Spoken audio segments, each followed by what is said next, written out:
Hey guys, it's Miss Meckling again, giving you some more fabulous notes for biology. Today we're talking about the scientific method, and so I will review the vocabulary at the end as well. And you can also find the vocabulary on Quizlet. So scientific method, it is just logical steps used to solve a problem. So you would not go through the scientific method if everything that you're observing is within your normal range or what you would consider normal. It's only when there's a problem. Okay, so the first step to know if there's a problem is observation, and that is using your five senses to gather information. So seeing, touching, smelling, tasting, and hearing. If one of those senses goes off and says, there's something wrong here, this is not of the norm. So either you smell something weird or you see something out of place, now there's a problem. So you're trying to go through the steps to solve a problem. So the next step is to logically state your problem. And a statement is a complete sentence, and it's based on your observation. So if you were to come into the classroom and there were no desks there for anybody to sit down, the logical thing that always happens is a student comes in and goes, wait, where are the desks? They're stating the problem, that there's no desks. Okay, when we did the Kool-Aid lab, I stated the problem for you, which was to write the recipe for 1 good cup of Kool-Aid. So in science, a lot of times you might already have the problem stated for you, or if you observe that there's a problem, then you go to the next step. Now, steps 3 and 4 can be done in either order. You could research first based off the problem, or you could form a hypothesis. So the definition for biology for hypothesis is an if-then statement used to make a prediction. And again, the hypothesis has to be based on your observation, which is again using your five senses to gather information. So your hypothesis, if-then statement. So in the Kool-Aid lab, some of you wrote down how much Kool-Aid and water and the order that you wanted to do it. So kind of a rough draft on maybe a piece of paper. That's your hypothesis, that if I followed this recipe the way I wrote it, then I should have a good cup of Kool-Aid. You could do research next or research first. Research doesn't mean always opening up a textbook, reading about it. It could be surveying people, like asking people to fill out a survey and asking their opinions, or having a conversation, or like I know some of you did, the research would be prior knowledge when you made your Kool-Aid. How have I made Kool-Aid in the past? And some of you, even I know some of you did this, you read the back of the packet, and that's a way to research. So reading the recipe for a half a gallon or 2 quarts, 1 packet of the Kool-Aid, that's research, okay? And I know that some of you did this because I know some of you are very math strong people. So you ended up doing proportions and looking how much of this cup is actually going to fill up half a quart. Once you have done your research, that's when you actually do a test or an experiment. Now, your test or experiment has 3 substeps. That's designing it. So what is the equipment I need? How often am I going to take data? That kind of thing. Implement is just a fancy word for do it, and record data. So let's talk about data for a second. Data is simply just information you're gathering in your experiment.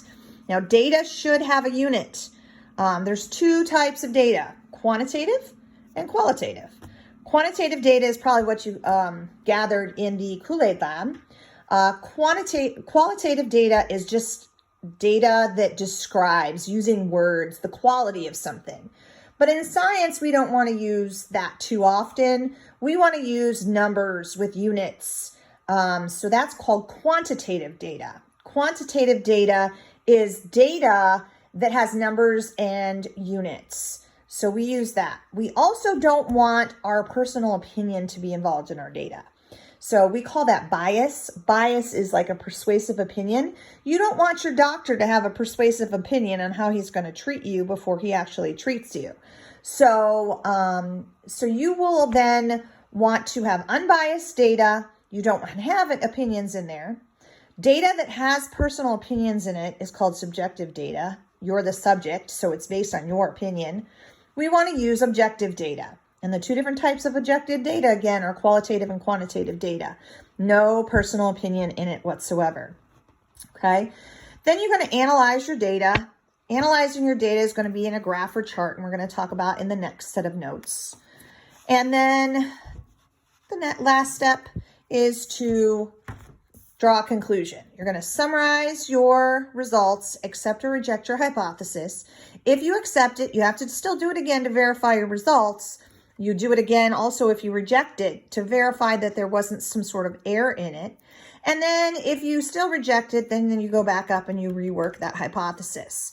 Remember, steps 3 and 4 can be done in either order. So when you did the Kool-Aid lab, you didn't have to observe. I stated the problem for you, which was to write the recipe for 1 cup of Kool-Aid. You could have researched in a couple different ways, prior knowledge or reading the back of the packet, or maybe talking to someone. Forming your hypothesis was the rough draft of your recipe, and then you tested it, mixed it up, and tasted it. The analysis of your data was how did it taste? If it tasted good, then you submitted your recipe. If it didn't taste good, you reworked your hypothesis until you mixed it up and it tasted good. Then in our conclusion, again, summarizing it, you submitted your recipe. And then the other thing we did in our conclusion was a peer review. And a peer review is where people on the same level as the person doing the experiment will redo the experiment to verify results. So for example, if I were to do an experiment, maybe I'd have another science teacher redo the experiment. If your, say your eye doctor is doing an experiment, he is going to want to have other ophthalmologists redo the experiment. You don't want the orthodontist to redo the experiment. So it's got to be someone on the same level, so your peer. And then the last thing is sometimes experiments turn out positive but unexpected. And that's what we call serendipity. Serendipity is where you went to come out doing one thing and the results turned out to be something completely different, unexpected, but yet positive. So there is an article you guys are going to read about the greatest mistakes of all times that deals with serendipity. Okay, so let's review the vocabulary words real quick. So I've numbered them. There are 11 words for vocabulary for scientific method, and they are all on Quizlet, and this is the order that they're on Quizlet. So the scientific method, logical steps used to solve a problem. An observation is using your 5 senses to gather information. A peer review is repeating an experiment to verify results by people on the same level, quote unquote level. Subjective data is information gathered that includes personal opinion, which we don't want in science. Data is just information gathered. Make sure it has a unit. I call it no naked numbers. You always got to give me a number and a quantity. So I know that some Kool-Aid recipes came out and said, put 2 sugar in the cup. Well, 2 what of sugar? So you got to tell me a quantity. Objective data is information gathered that does not use personal opinion. Yes, thumbs up. That's what we want in science. Bias is a personal opinion, which we do not want. Hypothesis is an if-then statement used to make a prediction. Qualitative data is information used using descriptive words, talking about the quality of something. Quantitative data is information gathered using numbers, and don't forget the unit. And serendipity is positive yet unexpected results. All right. If you need anything, let me know.